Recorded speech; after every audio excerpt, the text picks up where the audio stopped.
Et à présent, on sort un peu de l'actu pour basculer dans la partie inno. Julien, tu t'es intéressé à un outil qui aide les podcasteurs. En face de moi, Maxime Dubois-Danguin. Bonjour Maxime. Bonjour Julien. Donc Autoscript, qu'est-ce que c'est? Comment ça marche? On veut tout savoir et en moins de 30 secondes. On va essayer de faire rapide. Autoscript, du coup, c'est un logiciel qui a été créé pour permettre aux podcasteurs de gagner du temps dans la post-production et la promotion de leur podcast. L'idée, c'est relativement simple, c'est qu'une fois que toute la production d'un épisode de podcast est faite, vous pouvez l'envoyer directement dans l'outil et vous allez recevoir en sortie à peu près tous les formats dont vous allez avoir besoin, que ce soit au moment de l'envoyer sur votre plateforme de diffusion ou sur toute la partie promotion, que ce soit sur les réseaux sociaux, dans des articles de blog ou des éléments comme ça.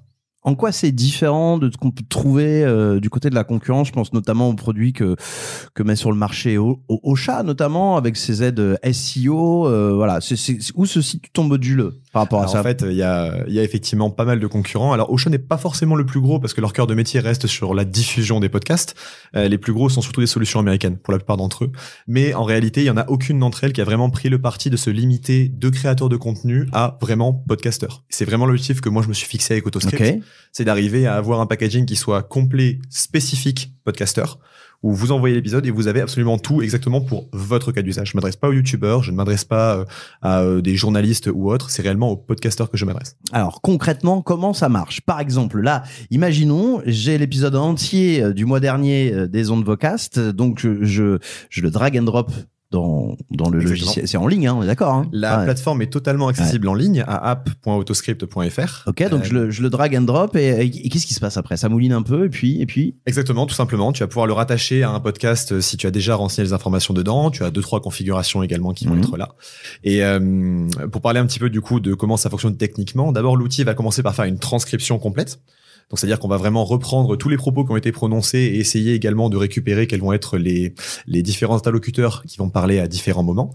Donc, pour l'avoir testé, ça a écrit par exemple Speaker 1, Speaker 2, Speaker 3. Donc, grosso modo... Tu as testé l'ancienne version maintenant. Ah bon, il y a marqué quoi maintenant? Il y a marqué les prénoms. Et maintenant, il détecte les prénoms et il te fournit la transcription. Ah, c'est formidable. Il faut d'abord se parler et dire bonjour Julien, bonjour Maxime. Comme ça, il le... Exactement. D'accord, ok, mais super. Habituellement, dans le format podcast, on sait que les prénoms et les noms sont souvent prononcés, donc ça marche très très bien. Donc effectivement, on va avoir du coup la transcription nommée qui va ressortir, qui pour le coup aujourd'hui est quand même super quali. Hein. On a aujourd'hui des technologies qui permettent vraiment de faire ça avec un très très bon niveau de précision. Okay. Et à partir de là, on va reprendre cette transcription et on va aller la faire traiter par des technologies d'IA que l'on connaît déjà, comme du ChatGPT, du Claude, s'il y en a qui connaissent un petit peu en détail d'autres modèles d'IA. C'est souvent la partie que je fais varier pour arriver à avoir la meilleure qualité en sortie. Et derrière, tous ces formats vont être renvoyés et proposés dans l'interface que vous avez sur la plateforme. Ok, donc par exemple, ça permet de sortir les punchlines du podcast. Entre autres. Enfin, c'est comme ça qu'il le dit, c'est comme ça qu'il le vend, c'est comme ça d'ailleurs qu'on s'est rencontrés. Il m'a dit j'ai un truc génial qui sort les highlights en fait c'est-à-dire les meilleures phrases. Donc voilà, si vous savez pas quelle est la meilleure phrase de votre podcast, en tout cas, Autoscript lui le saura. En fait, ouais, parmi les formats du coup que peut proposer Autoscript, il y a cette question des passages marquants sur lesquels j'ai essayé de bosser. En fait, en réalité, c'est pas du tout la version finale. L'idée, c'est de ressortir déjà des phrases qu'on va pouvoir utiliser potentiellement dans des posts Instagram, dans des visuels ou autres.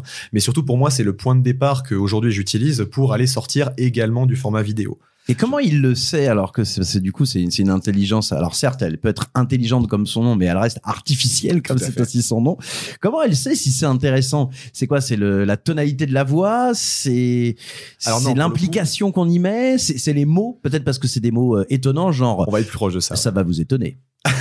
En fait, faut bien se dire que là, on vient de rigoler. L'intelligence artificielle pourra remarquer éventuellement que peut-être c'est un moment marquant, non? Alors, il pourrait effectivement.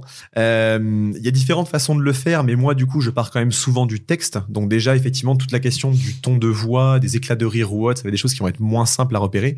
Habituellement, ce que j'essaye de cibler par rapport à ça, c'est déjà de faire comprendre à l'intelligence artificielle quelle est la tonalité du podcast de manière générale. Au sens, est-ce qu'on est sur du pédagogique, est-ce qu'on est sur du divertissement, et d'essayer du coup déjà en fonction de ça, de se dire ok, je vais essayer de repérer tel ou tel type de moment. Ça, c'est la première étape.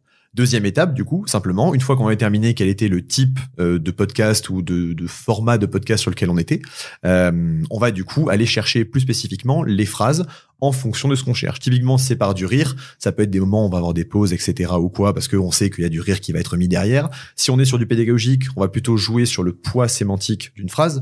Et en fait, l'IA, pour faire ça, convertit le texte en nombres.